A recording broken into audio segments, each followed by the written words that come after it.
Welcome to Fantasy Football by Committee. The show starts in 3, 2, 1. And Luke, I have another question for you. Yeah, I'm ready. Are you buying or selling Kenneth Walker as a running back one this year?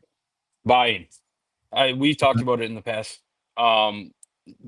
Kubiak's in town. They're going to run the ball. Ken Walker is awesome when he's healthy, right? So that's the whole question about fantasy football every year, right? We have the Christian McCaffrey discussion every year. If he's healthy or not, we have a Lamar Jackson discussion every year. If he stays healthy, he's going to be quarterback one. He's going to be RB1. I think my philosophy going into fantasy football is you have to assume everyone's healthy the whole time. Otherwise, what are you even doing? So Ken Walker, I think, since he's been on the field, he like I said, he's looked awesome.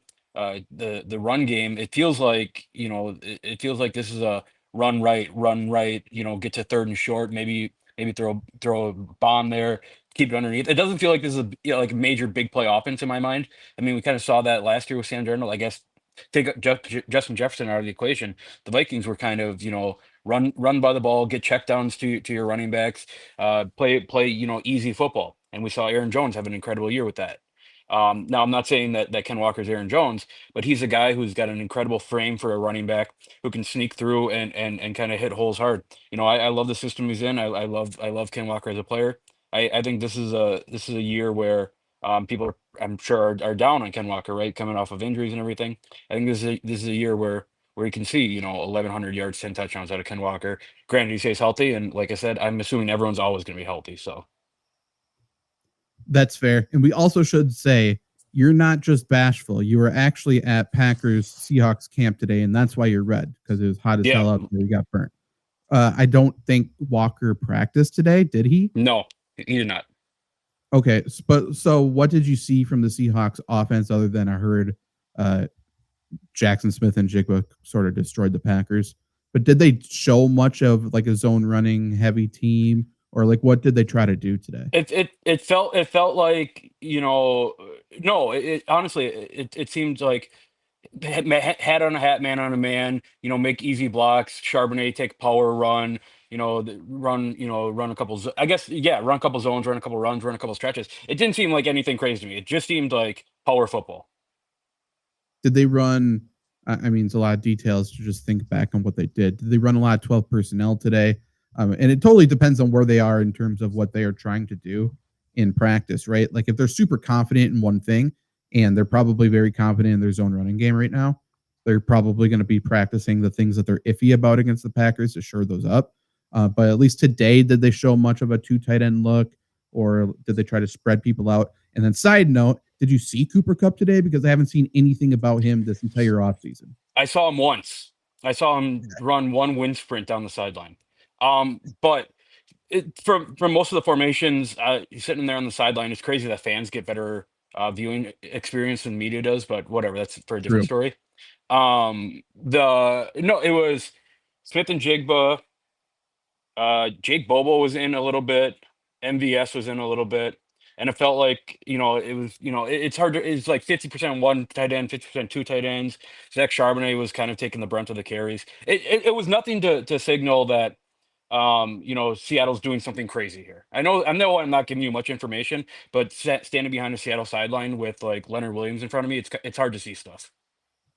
That's fair, but I know what they want to do on offense for the most part, because we know what Clint Kubiak's going to do, because it's what Gary Kubiak did.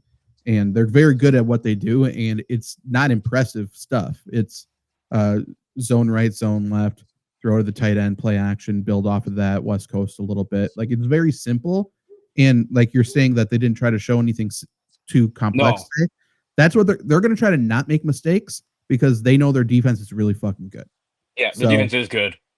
Yeah, I'm sure they looked great today. Obviously, they got chippy, so I'm sure part of it is somebody beating somebody else. Tyreek Woolen is a mammoth of a corner. Is he? He's like 6'3" or so. He's yeah. Big. Yeah. Interesting. We forget McDonald, I think, is the head coach there. Like how good that Baltimore defense was a few years ago. Yeah. Like he built a lot of what the Ravens are still doing right now. And he brought that to Seattle. I think that's going to be a good defense. Everyone has talked about an NFC West team as their sleeper for this year, but a lot of people have picked Seattle. They think they're going to be really good. A lot of that hinges on the health of Walker and the performance of Sam Darnold with probably Cooper Kupp. Like, we know what Jackson Smith's going to do, but they need another wide receiver to step up. Torrey Horton's hurt right now. They're going to need somebody. But if they stay healthy, they're probably Yeah. pretty good. And I guess let's go back to Kenneth Walker then, because that's what we were talking about. Buying or selling him as a running back one. This is so tough for me because we already know they're going to limit his touches more than they want to. They've already said that because, one, they want to keep him healthy, and two, Zach Charbonnet is really good, and he's shown he's really good during this camp. So when I heard that news, I brought Walker down. I brought Charbonnet up in my rankings.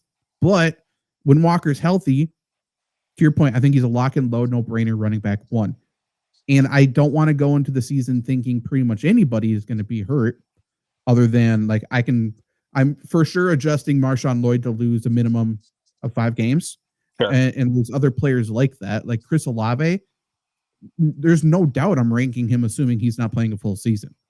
But I don't know if that's necessarily fair with Kenneth Walker, especially if they do limit his touches. Like, let's just say he averages 16 touches per game. I think that he's good enough to get RB1 with those numbers. For sure. Drafting, given where he's being drafted to right now, right? If you're Ken Walker would be your RB1 if you go something like a Jamar Chase and come back and get second receiver or Brock Bowers or something like that. I like that a lot. If you pass on that first 1-2 tiers of running backs. Yeah. So he's currently going as running back 15 in PPR leagues, which is crazy. And the names that he's going behind, I have questions about all of them for sure. That's Chase Brown, Elvin Kamara, James Cook. I have questions about all of them. He's going ahead of James Conner, who I think there's a real conversation with those two. Then he's going ahead of Breece Hall, Marion Hampton, Chuba Hubbard, Travion Henderson. So, like, there really isn't that much that separates Henderson and Kenneth Walker in terms of their draft spot. And we just talked about Henderson. In terms of fantasy value, I think it's night and day still for me. Yeah. Yeah. Like, I think if you can start your draft like Justin Jefferson, AJ Brown, Ken Walker, I think you're sitting pretty. Yeah, I completely agree. I didn't realize, Ken Walker is obviously not Derrick Henry. I didn't realize that he's not very tall. No, he's a small guy. That's the whole thing. Like, he's not durable, and he's another guy. He can't be a workhorse running back. There's just no chance. He's never going to be a guy that leads any game in carries, really. Probably never going to lead the league in carries. He's never going to do something like that. But he's very effective in 12 to 14 touches. And I think Henderson can be that too. Yeah. I just think Walker has more ability to finish in the end zone probably than Henderson. Right. And it feels crazy that Ken Walker's only 23 years old. Yeah, that's true. Yeah, very young.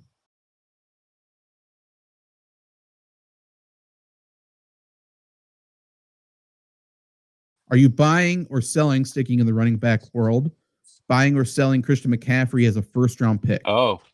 In PPR leagues right now, he is currently going 7th. Yeah, that's interesting. I think I know your thoughts on it, but yeah, I think I'm buying Christian McCaffrey, right? If you're drafting him, I'm gonna guess that he's gonna go like probably towards the end of the first round, right? There's gonna be guys who I don't want him, he's gonna get hurt or whatever. We know what like when Christian McCaffrey's healthy and he's geared up to go, he's probably the best running back in the NFL. Given what the 49ers have going on in the whole, I guess, weapons department, I'll call it. There's not a lot to be excited about if you're a 49ers fan, right? Brandon Ayuk is out. There's no Deebo Samuel. Ricky Pearsall I like, but there's question marks surrounding him, of course. I know they bring in Sky Moore. That's funny. Again, question marks around Sky Moore. Who knows what that is? I mean, Christian McCaffrey is the guy for the San Francisco team. San Francisco's still got a really good defense. They still have a really good offensive line. They just paid Brock Purdy, a bunch of money. So San Francisco has to, to kind of put on a face of, yeah, we're going to win a championship. They have to go. They have to use Christian McCaffrey. So yeah, I'm in on Christian McCaffrey, especially in PPR formats. It's 100 catches. It's 100. You're getting 100 points in PPR just off of him catching balls, playing a full season. My only worry with him is that there's no like 75% Christian McCaffrey. If he's in the game, he's getting 25 touches. And again, for fantasy, that's going to be outstanding.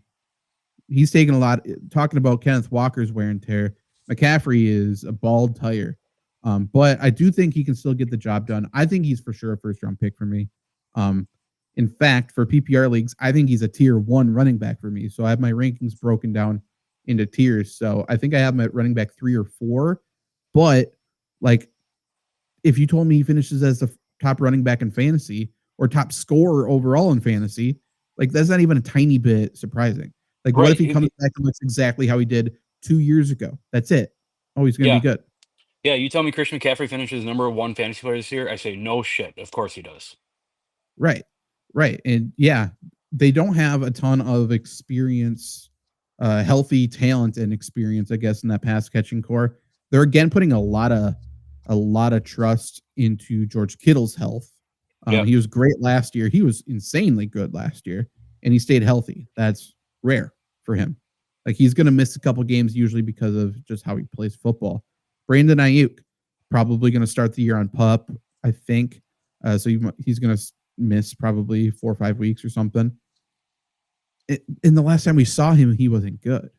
Right. So, yeah, Juwan Jennings is hurt. They got Russell Gage there. He's hurt. There's a lot going on there. I mean, just logically thinking, if you break down the San Francisco offense, who is going to be the one scoring points? And you come back to Christian McCaffrey every single time. Yeah, and whether it be, I think he's a workhorse, but also, yeah, they get into the red zone. Who's the go-to guy? It's him. Whether he's catching the ball, whether he's running the ball. George Kittle's the other one because Ricky Pearsall's great. I don't think he's a red zone guy. I don't think Juwan Jennings is a red zone guy. I don't think Brandon Ayuk really is a red zone guy. So, probably a lot of Kyle Juszczyk and Christian McCaffrey in the red zone would be my guess. Yeah, I guess on top. Yeah, I'm happy that you brought him up. On top of that, you also have Kyle Juszczyk lead blocking for you. Yeah, and he's outstanding. He's a good player, obviously.